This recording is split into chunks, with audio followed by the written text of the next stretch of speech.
On August 15, 1953, a secret coup shaped Iran's future. Backed by the United States and the British intelligence, an armored convoy in Tehran carried a decree removing Prime Minister Mossadegh, who had boldly nationalized the oil industry in Iran. This covert operation was known as Operation Ajax, which marked the start of decades of foreign influence and the Shah's transformative but controversial rule. To understand this turning point, we must explore the clash between Iran's fight for sovereignty and the global powers that determined to control the oil's wealth.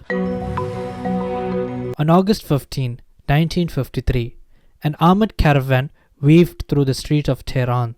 Inside the lead car, the commander of the Iranian Imperial Guard carried a decree from the Shah, officially dismissing the country's Prime Minister, Mosaddegh, from office.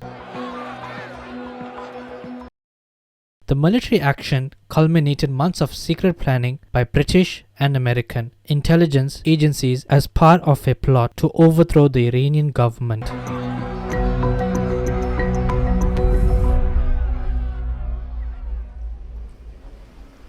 In 1901, Iran's imperial leader granted a British businessman exclusive prospecting rights in what would soon prove to be one of the largest oil fields in the world. British investors formed the Anglo-Persian Oil Company in 1913.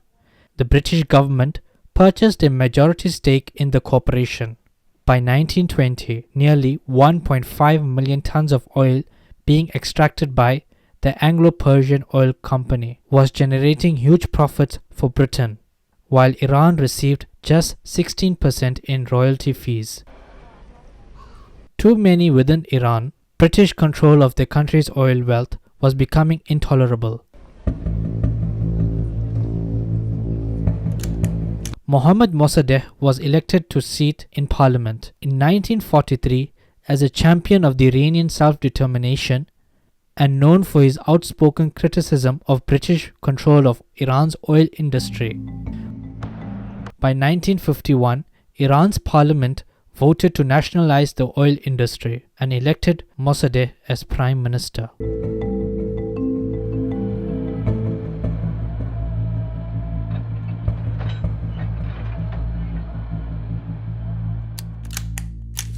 The move sent shockwaves across the world.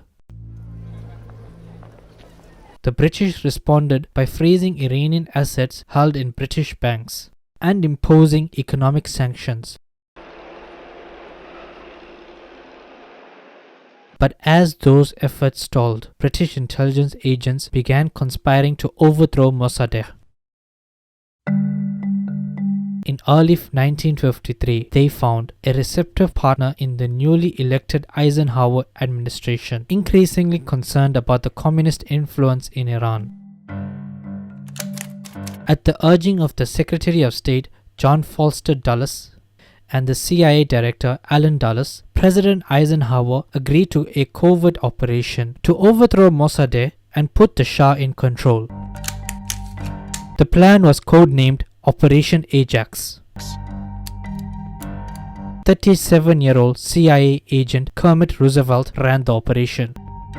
The CIA spent $1 million to their station in Tehran for use in any way that would bring about the fall of Mossadegh. Roosevelt placed key military leaders on the CIA payroll to gain their support. He then convinced a nervous Shah to go along with the plan to take control after military forces moved against Mossadegh. Operation Ajax accelerated in the spring of 1953 with an intense propaganda campaign.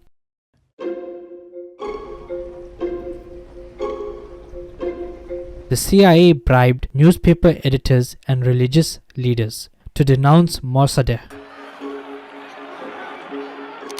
On August 13, the Shah signed a decree dismissing Mossadegh from office, setting the military coup in motion.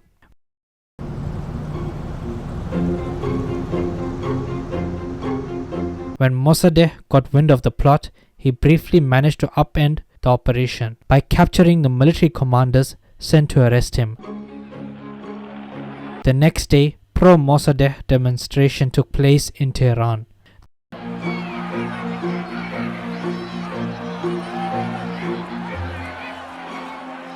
The CIA hired thugs to wage pro-Shah demonstration in response.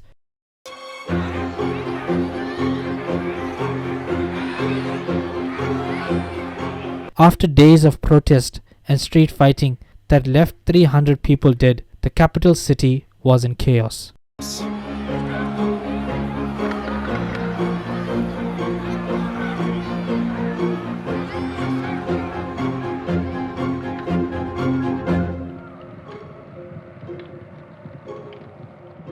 On August 20th, Mossadegh surrendered.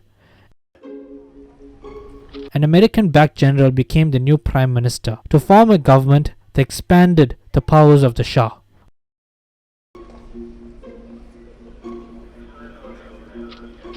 Mossadegh was convinced of treason and kept under house arrest until his death on March 5th, 1967. An international consortium of oil companies negotiated a revenue-sharing deal with the Shah that gave foreigners contracts to manage and refine Iranian oil. The memory of the 1953 would linger in the minds of the Iranians for years to come.